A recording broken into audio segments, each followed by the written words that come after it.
ಚಿಕ್ಕಮಗಳೂರಿನಲ್ಲಿ ಆಹಾರ ಪದಾರ್ಥಗಳ ಗುಣಮಟ್ಟದ ಬಗ್ಗೆ ಮತ್ತೆ ಪ್ರಶ್ನೆಗಳು ಎದ್ದಿವೆ.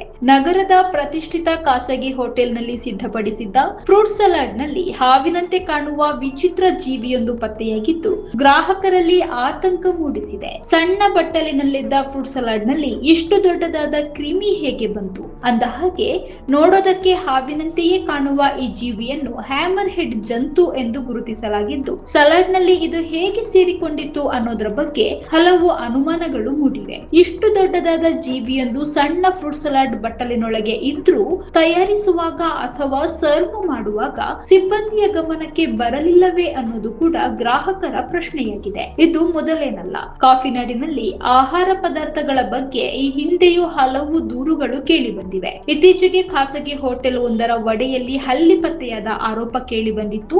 ಮತ್ತೊಂದೆಡೆ ಬೇಕರಿಯೊಂದರಲ್ಲಿ ಅವಧಿ ಮೀರಿದ ಸಾಸ್ ಬಳಕೆ ಮಾಡಲಾಗ್ತಿದೆ ಎಂಬ ಆರೋಪವು ಕೇಳಿ ಬಂದಿತ್ತು. ಇಷ್ಟೇ ಅಲ್ಲ, ನಾಟಿ ತುಪ್ಪದ ಹೆಸರಿನಲ್ಲಿ ಡಾಲ್ಡಾ, ವನಸ್ಪತಿಗೆ ಕೆಮಿಕಲ್ ಮಿಕ್ಸ್ ಮಾಡಿ ಗ್ರಾಹಕರಿಗೆ ಮೋಸ ಮಾಡಲಾಗ್ತಿದೆ ಎಂಬ ಆರೋಪಗಳು ಕೂಡ ಕೇಳಿ ಬಂದಿದ್ದವು. ಇದೀಗ ಫ್ರೂಟ್ ಸಲಾಡ್ ನಲ್ಲಿ ಹಾವಿನಂತೆ ಕಾಣುವ ಜಂತು ಪತ್ತೆಯಾಗಿರುವುದು ಆಹಾರದ ಶುಚಿತ್ವದ ಬಗ್ಗೆ ಮತ್ತೊಮ್ಮೆ ಗಂಭೀರ ಪ್ರಶ್ನೆ ಹುಟ್ಟುಹಾಕಿದೆ. ಪ್ರತಿಷ್ಠಿತ ಹೋಟೆಲ್ಗಳು, ರೆಸಾರ್ಟ್ಗಳು ಹಾಗೂ ಆಹಾರ ಮಳಿಗೆಗಳಲ್ಲಿ ಗ್ರಾಹಕರಿಗೆ ನೀಡುವ ಆಹಾರದ ಗುಣಮಟ್ಟ ಮತ್ತು ಶುಚಿತ್ವದ ಬಗ್ಗೆ ಅಧಿಕಾರಿಗಳು ಕಟ್ಟುನಿಟ್ಟಿನ ತಪಾಸಣೆ ನಡೆಸಬೇಕಿದೆ. ಗ್ರಾಹಕರ ಆರೋಗ್ಯದ ವಿಚಾರದಲ್ಲಿ ಯಾವುದೇ ನಿರ್ಲಕ್ಷ್ಯಕ್ಕೆ ಅವಕಾಶವಿಲ್ಲ.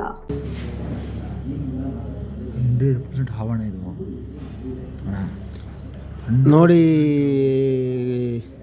ಗ್ರಾಹಕರೇ, ನಾವು ವೈನ್ ಆ್ಯಂಡ್ ಡೈನ್ ಬಾರಲ್ಲಿದ್ದೀವಿ.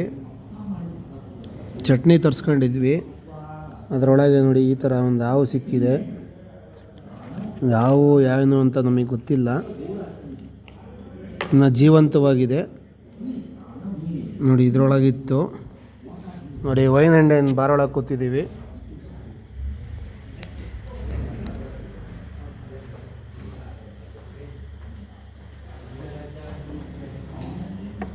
ನೋಡಿ